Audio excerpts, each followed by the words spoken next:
तो दोस्तों आईआरसीटीसी के शेयर में लगातार ताबड़तोड़ तेजी अभी भी जारी है।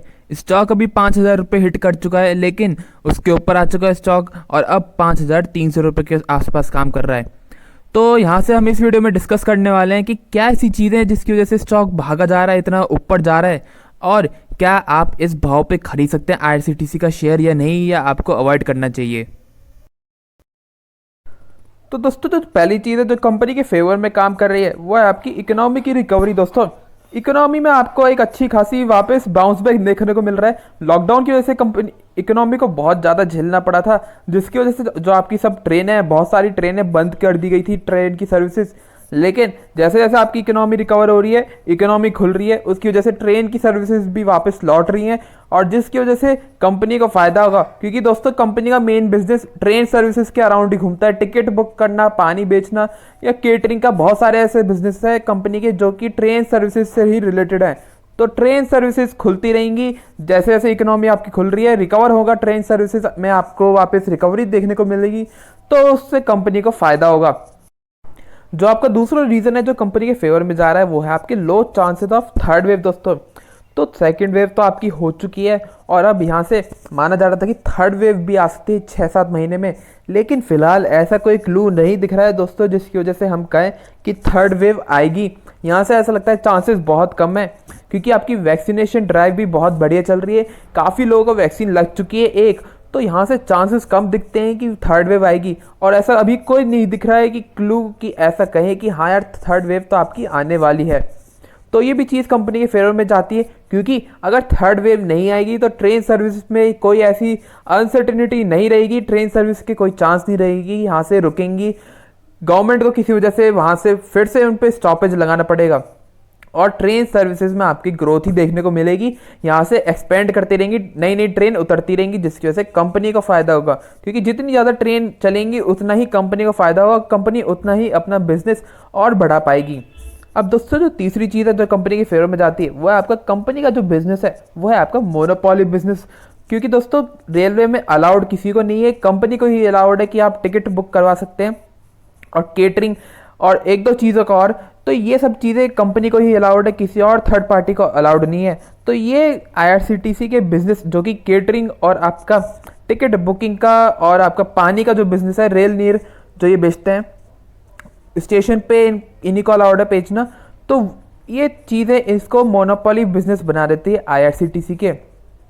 और जो चौथी चीज़ है जो कंपनी के फेवर में जाती है, कंपनी डेब्ट फ्री कंपनी है आपकी, उस पर कोई कर्ज नहीं है। अब क्योंकि मोनोपोली बिजनेस है उसके साथ में डेब्ट फ्री कंपनी है, जिसकी वजह से इन्वेस्टर्स इस कंपनी को बहुत पसंद करते हैं, और ये एक वजह है कि कंपनी का शेयर प्राइस इतना हाई क्यों है। दोस्तों इन्वेस्टर्स का जो भी कंपनी आपकी कर्ज फ्री होती है और साथ में मोनोपोली बिजनेस भी हो, तो वो एक कंपनी लोग इन्वेस्टर्स का फेवरेट बिजनेस बन जाता है। दोस्तों जो आपकी पांचवी चीज़ है जो कंपनी के फेवर में जा रही है वो है आपकी कि कंपनी का वैसे बिजनेस तो रेलवे के अराउंड ही घूमता है। कंपनी पहले बेसिकली एक ई टिकट बुक करने वाली कंपनी थी, लेकिन आईआरसीटीसी अब टूरिज्म स्पेस में भी एक्सपेंड कर रही है। कंपनी अपनी खुद की ट्रेन चला रही है प्राइवेट बेसिस पे, कंपनी टूरिज्म पैकेज निकाल रही है, क्रूज शिप भी अभी स्टार्ट करेंगे ये। तो बहुत सारी चीज़ें कर रहे हैं टूरिज्म स्पेस में, टूरिज्म सेक्टर में, जहाँ से इनको एक अच्छा खासा रेवेन्यू मिलेगा, अच्छा खासा प्रॉफिट मिलेगा। तो ये 4-5 चीज़ें जो कि कंपनी के फेवर में जा रही है दोस्तों। अब दोस्तों बात करें उन चीज़ों के बारे में जो कंपनी के फेवर में नहीं जाती है, तो जो पहली चीज़ आपकी वो है कंपनी का पीई यानी price to earning ratio.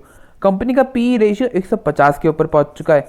Indian stock market में दोस्तों जो पीई है वो चुनिंदा कंपनियों का ही 100 के ऊपर काम कर रहा है, जो कि आपकी एक बढ़िया ग्रोथ दिखा रहे हैं। अब क्योंकि कंपनी ने 2020-21 में बहुत ही ज़्यादा झेला था, कंपनी का बिजनेस बिल्कुल, क्योंकि ट्रेन चल नहीं रही थी, तो कंपनी का जो रेवेन्यू है, प्रॉफिट्स है, वो बहुत ज़्यादा घट गए थे। तो यहाँ से देखने वाली चीज़ है कि किस तरह की अब ग्रोथ आती है, कंपनी किस तरह की आने वाले सालों में ग्रोथ अचीव कर पाती है। तो सब चीज़ों को देखते हुए जो कंपनी का पी है 150 के ऊपर, वो एक बहुत ज़्यादा पी रेशियो दिखता है दोस्तों। जो वैल्यूएशन है वो थोड़ा ज़्यादा दिखता है आईआरसीटीसी का। और दोस्तों जो दूसरी चीज़ है जो कि नेगेटिव में जाती है कंपनी के, वो है कि कंपनी का मोनोपोली बिजनेस तो है, लेकिन वो इसलिए है क्योंकि रेलवेज़ के ऐसे रूल्स हैं, रेलवेज़ ने किसी और कंपनी को अलाउ नहीं किया है। अब ये चीज़ है कि रेलवेज़ ने बात करी थी, गवर्नमेंट की तरफ से बात आई थी कि हम रेलवे में प्राइवेट प्लेयर्स को और लाएंगे, तो अब फिलहाल 1-2 साल का तो पिक्चर क्लियर दिखता है कि आईआरसीटीसी के हाथ से बिजनेस नहीं जाने वाला है, या रेलवे ऐसा कुछ रूल्स नहीं लाएगा, नहीं। लेकिन हमें नहीं पता कि अगले 4-5 साल में कैसे रूल्स आ जाएंगे जो प्राइवेट प्लेयर्स हैं आईआरसीटीसी को हटा के, उनको लाने के लिए क्या क्या चेंजेस आ सकते हैं रूल्स में, रेलवेज के जो अभी करंट रूल्स हैं, और उसकी वजह से आईआरसीटीसी के बिजनेस में कितना इम्पैक्ट पड़ेगा। आईआरसीटीसी का जो बिजनेस है मोनोपोली बिजनेस केटरिंग का या वो आपका ई टिकटिंग का, वो इसलिए है क्योंकि रेलवेज ने सिर्फ आईआरसीटीसी को अलाउ कर रखा है, किसी और कंपनी को अलाउ नहीं कर रखा। अब फ्यूचर में कंपनी रेलवेज किसी और को भी अलाउ कर देता है दोस्तों, तो वहाँ पे आईआरसीटीसी के लिए कंपटीशन बनेगा, फिर वो मोनोपोली बिजनेस मोनोपोली शायद ना रहे। तो एक ये दूसरी चीज़ है, रिस्क है कंपनी में, एक ये दूसरी नेगेटिव चीज़ बन जाती है। और दोस्तों जो तीसरी चीज़ है वो आपके प्राइस टू सेल्स और price to book value, price to book ratio, जो कि आपकी एक वैल्यूएशन मैट्रिक्स है पीई की तरह। प्राइस टू सेल्स कंपनी का ये भी हमने दोस्तों पी हमने 2019-20 का जो फाइनेंशियल ईयर था, जो उसमें कंपनी ने रेवेन्यूज और प्रॉफिट्स कमाए थे, उसके हिसाब से हमने प्राइस टू अर्निंग रेशियो लिया है, प्राइस टू सेल्स लिया है और प्राइस टू बुक वैल्यू लिया है। क्योंकि जो 2020-21 का डेटा है दोस्तों फाइनेंशियल ईयर का, उसमें कोविड का बहुत ज़्यादा असर रहा है, जिसकी वजह से अगर हम वो डेटा देखते हैं 2020-21 वाला, उसकी वजह से हम गलत चीज़ पकड़ सकते हैं, गलत चीज़ रीड कर सकते हैं उसमें, क्योंकि प्रॉफिट्स और रेवेन्यूज़ बहुत ज़्यादा घटे हुए हैं कंपनी के। इसलिए हमने 2019-20 वाला डेटा लिया है पी के लिए भी, प्राइस टू सेल्स के लिए भी और प्राइस टू बुक के लिए भी। तो प्राइस टू सेल्स आपका 2019-20 का जो डेटा है, उसके हिसाब से जो कंपनी ने 2,25,000 करोड़ रुपए की सेल्स करी थी, उसके हिसाब से आपका प्राइस टू सेल्स बनता है 37 के आसपास। ये एक बहुत ज़्यादा रेशियो दिखता है। और आपका जो प्राइस टू बुक वैल्यू है दोस्तों, वो भी एक 58 के आसपास है, जो कि बहुत ज़्यादा है दोस्तों। चुनिंदा प्राइवेट कंपनियों का ही ऐसा आपको प्राइस टू बुक रेशियो देखने को मिलेगा। अब बात करें चौथी चीज़ की, जो कंपनी के फेवर में नहीं जाती, कंपनी के नेगेटिव बन जाती है स्टॉक के लिए, वो है आपकी जो इंस्टीट्यूशनल इन्वेस्टर्स है, वो लगातार अपनी होल्डिंग घटाते जा रहे हैं दोस्तों। आपके निप्पॉन ने अच्छी खासी होल्डिंग घटाई है, जो 1% के ऊपर होल्ड करता था दोस्तों। आदित्य बिरला ग्रुप भी कंपनी में होल्ड करता था म्यूचुअल फंड के थ्रू, उसमें भी होल्डिंग घटी है उनकी।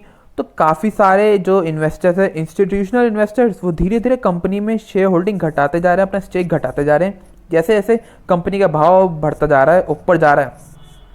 तो ये चीज़ ये इंडिकेट करता है कि जो ये निवेशक हैं, उनका ये मानना है कि जो कंपनी का भाव ऊपर जाता जा रहा है, वो उनके लिए एक बढ़िया एग्जिट प्राइस है, उनको इस लेवल पे एग्जिट ले लेनी चाहिए। तो ये चीज़ें ये इंडिकेट करती है, और ये एक नेगेटिव चीज़ बन जाती है, क्योंकि इंस्टीट्यूशनल इन्वेस्टर्स का सपोर्ट नहीं बना रहेगा जैसे जैसे भाव ऊपर जाता जा रहा है, तो ये चीज़ भी फेवर में नहीं जाती, ये चीज़ नेगेटिव बन जाती है कंपनी के स्टॉक के लिए। अगर इंस्टीट्यूशनल इन्वेस्टर्स की होल्डिंग बढ़ रही होती है इस भाव में, तो ये एक पॉजिटिव चीज़ होती है, कॉन्फिडेंस देता कि हाँ इंस्टीट्यूशनल इन्वेस्टर्स भी सपोर्ट कर रहे हैं इस भाव पे। लेकिन इंस्टीट्यूशनल इन्वेस्टर्स सपोर्ट नहीं कर रहे हैं, वो अपनी होल्डिंग लगातार घटाते जा रहे हैं, जैसे जैसे शेयर कंपनी का शेयर ऊपर जाता जा रहा है। अब दोस्तों बात करें पांचवी चीज़ की, तो ये है आपकी कि मार्केट है, स्टॉक मार्केट, आईआरसीटीसी की जो अभी भाव है उसके हिसाब से देखें, तो आईआरसीटीसी में मार्केट जो भी पार्टिसिपेंट्स, जो भी इन्वेस्टर्स अभी फ़िलहाल कंपनी के शेयर्स खरीद रहे हैं, वो आने वाले कुछ सालों का जो प्रॉफिट्स होगा कंपनी का, जो कि एक्सपेक्टेड है कि कंपनी इतना कमाएंगी प्रॉफिट्स, उसके हिसाब से कंपनी का शेयर प्राइस तय कर रहे हैं, उसके हिसाब से शेयर प्राइस ट्रेड कर रहा है, जो कि एक रिस्की चीज़ हो जाती है। क्योंकि ये चीज़ है, आप 2-3 आगे आने वाले 2-3 साल के प्रॉफिट्स डिस्काउंट कर रहे हैं अभी की जो शेयर प्राइस है उसमें। अब हमें नहीं पता कि 2-3 साल में वो प्रॉफिट्स हो पाएंगे या नहीं, या बीच में कुछ ऐसी दिक्कत आ जाए जिसकी वजह से वो प्रॉफिट्स ना अर्न होए, तो ये एक रिस्की चीज़ बन जाती है कि आप आने वाले काफ़ी सालों के जो प्रॉफिट्स है वो अभी इसी भाव पे डिस्काउंट कर रहे हैं, इसी भाव पे मान के चल रहे हैं कि हाँ कंपनी तो इतना प्रॉफिट ज़रूर कमाएगी, इसलिए मैं शेयर इस चीज़ के हिसाब से खरीद लेता हूँ भी। तो ये 5 चीज़ें हैं दोस्तों जो कंपनी के फेवर में नहीं जाती है। अब दोस्तों बात करें कि आईआरसीटीसी का शेयर क्या आप इस भाव पे खरीद सकते हैं या नहीं, तो कंपनी का भाव अभी 5,300 रुपये चल रहा है। इस लेवल पे मुझे लगता है कि कंपनी का जो रिस्क रिवॉर्ड रेशियो है दोस्तों, वो तो अनफेवरेबल है ही, और यहाँ से बहुत बड़ा रिस्क है। मुझे समझ नहीं आता है पर्सनली कि इतना कंपनी का भाव क्यों बन चुका है, क्योंकि ऐसा कोई इतना सॉलिड रीज़न नहीं दिखता है।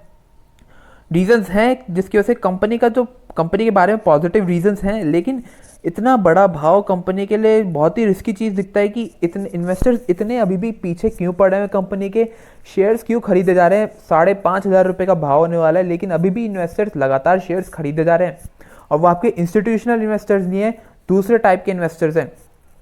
तो ये चीज़ रिस्की बन जाती है। इसलिए मेरे हिसाब से तो दोस्तों बेस्ट यही रहेगा कि अगर आप शेयर को अवॉइड करते हैं, क्योंकि मेरी समझ से बाहर है कि कंपनी के शेयर्स इतनी रफ्तार से अभी भी क्यों बढ़े जा रहे हैं, और अभी तक आपका कोई भी इतना बढ़िया क्वार्टरली रिजल्ट नहीं आया है। क्वार्टरली रिजल्ट आएगा कोई बढ़िया सा दोस्तों, उसमें एक इंडिकेशन मिलेगा कि हाँ प्रॉफिट्स आपके और रेवेन्यूज़ आपके बढ़ रहे हैं, या कुछ भी अपडेट आएगा जिसकी वजह से एक और कॉन्फिडेंस आएगा, तो उसके बाद चीज़ अच्छी बनेगी, उसके बाद पिक्चर क्लियर बनेगी, उसके बाद थोड़ा कॉन्फिडेंस आएगा। लेकिन अभी फ़िलहाल क्योंकि ऐसे कोई रिजल्ट नहीं आया है कंपनी के और शेयर भागा जा रहा है, तो ये एक रिस्की चीज़ दिखती है कि अगर आप इस भाव पे ख़रीदते हैं। और जैसे मैंने बताया, वैल्यूएशंस भी कंपनी के सस्ते नहीं है, बहुत ज़्यादा स्ट्रेच हो चुके हैं, बहुत ज़्यादा ऊपर एंड पे आ चुके हैं। तो यहाँ से अगर आप नया पैसा लगाते हैं, तो क्योंकि स्टॉक भागा जा रहा है, और फिलहाल जो टारगेट थे 3,000 3,500 के जो बनते थे रीजनेबल टारगेट, दोस्तों वो स्टॉक कब का अचीव कर चुका है। अब स्टॉक उसके ऊपर जो भी जा रहा है उसके ऊपर टारगेट कुछ नहीं है, जो स्टॉक बस पैसा लगाए जा रहे हैं इन्वेस्टर्स, उसकी वजह से भागा जा रहा है, ऐसा कोई टारगेट नहीं है। तो यहाँ से रिस्क लेवल स्टॉक में ज़्यादा है। आप यहाँ से अगर शेयर खरीद लेते हैं तो स्टॉक का पता नहीं कितना ऊपर जाएगा, हो सकता है इस तेज़ी में अभी भी 6,000 7,000 कुछ नहीं दिखता है कि कहाँ तक जाएगा, क्योंकि कोई टारगेट नहीं बनता है रीजनेबल अभी फ़िलहाल, लेकिन नीचे में स्टॉक कितना भी जा सकता है। तो यहाँ से रिस्क रिवॉर्ड रेशियो अनफेवरेबल है, और बेस्ट रहेगा अगर आप अवॉइड करते हैं। वरना आपको अगर कुछ समझ में आता है तो दोस्तों आप उसके हिसाब से एक डिसीजन ले सकते हैं। और दोस्तों बात करें कि अगर आप लॉन्ग टर्म के बारे में सोच रहे हैं, तो लॉन्ग टर्म में भी दोस्तों चीज़ ये है कि कंपनी का जो प्राइस है वो बहुत ज़्यादा महंगा बन चुका है। जैसे मैंने बताया, आगे के 2-3 सालों के प्रॉफिट्स मार्केट जो शेयर्स खरीद रहे हैं अभी फ़िलहाल पार्टिसिपेंट्स, वो डिस्काउंट करके चल रहे हैं। तो लॉन्ग टर्म पिक्चर भी इतनी क्लियर नहीं है। अगर हाँ 3 साल का व्यू लेके चल रहे हैं कि भाई मैं आज लूँगा और 3 साल तक स्टॉक को फिर देखूंगा ही नहीं, तो फिर हाँ आप एक बार के लिए कंसिडर कर सकते हैं। लेकिन जब भी आपको जो चीज़ करनी है वो ये है कि स्मॉल क्वांटिटी में ही शेयर्स लें। ऐसा है कि अगर आप 100 शेयर्स लेने के बारे में सोच रहे थे, तो फिलहाल आप 20-25 शेयर लें, उससे ज़्यादा क्वांटिटी ना लें। अगर और दोस्तों ट्रेडिंग की बात करें तो ट्रेडिंग के लिए स्टॉक फिलहाल तो सूटेबल है ही, क्योंकि स्टॉक में अच्छी खासी वॉलेटिलिटी है। और अगर कोई स्टॉक में अपडेट आता है या मेरे को कोई और चीज़ समझ में आती है जो कि आपके साथ शेयर करने वाली बनती है ज़रूर, तो मैं आप अगली वीडियो में उसके बारे में ज़रूर डिस्कस करेंगे। ये वीडियो यहीं तक थी। अगर आपको वीडियो अच्छी लगे हो तो लाइक ज़रूर कीजिएगा, चैनल को ज़रूर सब्सक्राइब कर लीजिए ताकि आपको अपडेट्स मिलते रहे। धन्यवाद।